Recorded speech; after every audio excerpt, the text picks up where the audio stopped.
Abortion is the practice of ending a pregnancy by causing the death of a human fetus. In 1973, abortion was legalized in the United States via the famous court case Roe v. Wade. Roe was a single and pregnant woman who was fighting the state of Texas, where the law stated she was not allowed to have an abortion. Roe won the case and abortion was legalized. Even though millions of abortions have been performed since 1973, the debate over whether it should have been legalized is strongly argued by many Americans as well as people of many other countries and cultures. The beliefs and opinions of these people are generally divided into two groups: those who call themselves pro choice and those referring to themselves as pro life. Pro choice argues that abortion should be legalized without the influence of government and religion. Pro life believes that unborn babies are humans from the moment of conception, and therefore abortion is immoral and effectively killing innocent human beings. Although each side has valid points to argue, there is a long term impact for the rights of the mother, the welfare of the child, and the impact on society to consider. These factors clearly argue that abortion should remain legal and be determined by the decision of the woman and the woman's guardian. Those who call themselves pro life believe that if a woman has an abortion, she is killing her child and in turn committing an act of murder. They believe that no matter what stage of the pregnancy the child is in, it is still considered a human being. By getting an abortion, the mother is extinguishing any chance for the child to make any contribution to society, and she is taking away its right to life and its right to become someone. They also believe that abortion raises the chance of health and psychological problems in a woman, such as infertility, breast cancer, and an increased chance of miscarriages in the future. Legalizing abortion allows women to take back control of their lives. Because of Roe v. Wade, abortion is legal and can be performed in the United States by a consenting adult or to a minor with parental approval. A September 2005 survey in a peer-reviewed journal, Perspectives on Sexual and Reproductive Health, asking women why they had an abortion, found that 73% of participants said they could not afford to have a baby, and 38% claimed giving birth would interfere with their education and career goals. According to Stuart W.G. Derbyshire, Ph.D., a fetus cannot experience pain and therefore it will not suffer during the abortion.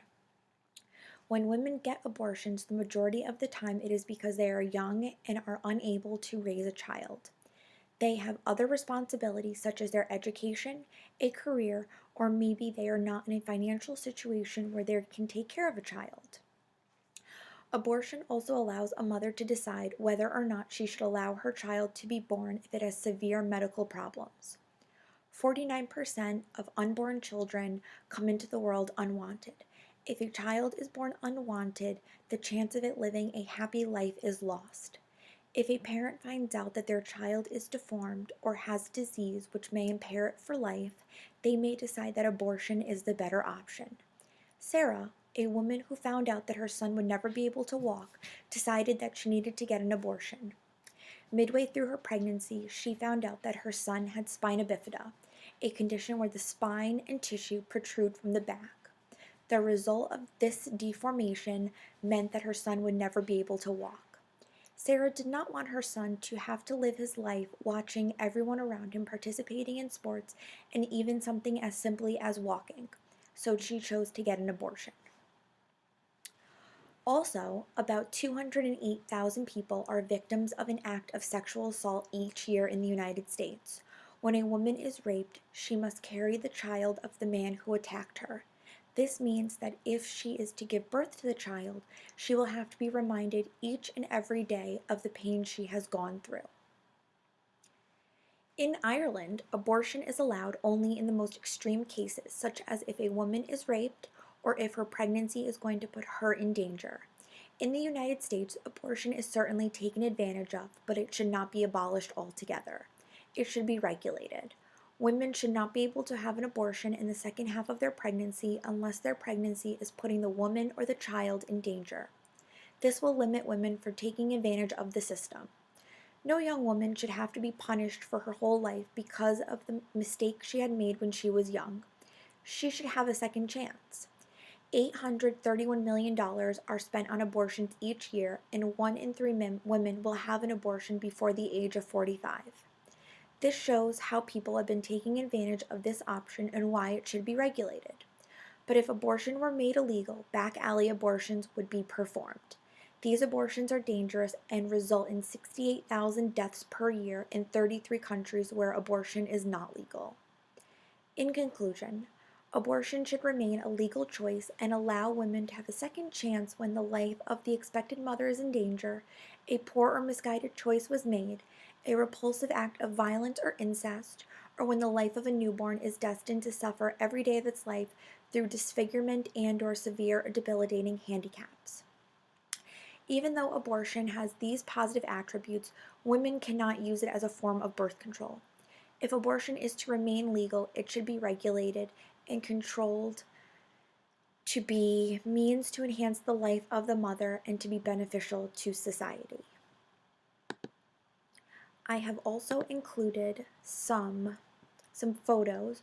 One would be a picture of signs from a protest that says, one says keep abortion safe and legal, while the other one says face it, abortion kills a person. Notice the sign that says keep abortion safe and legal. If we were to make abortion safer, women would not be put in danger by having an abortion. And then I also included a pie chart which shows the primary reasons for abortion. The main reason that people choose to have abortions is that they are not ready and/or poor timing. The second is that they can't afford a baby. Third is that they have finished with childbearing.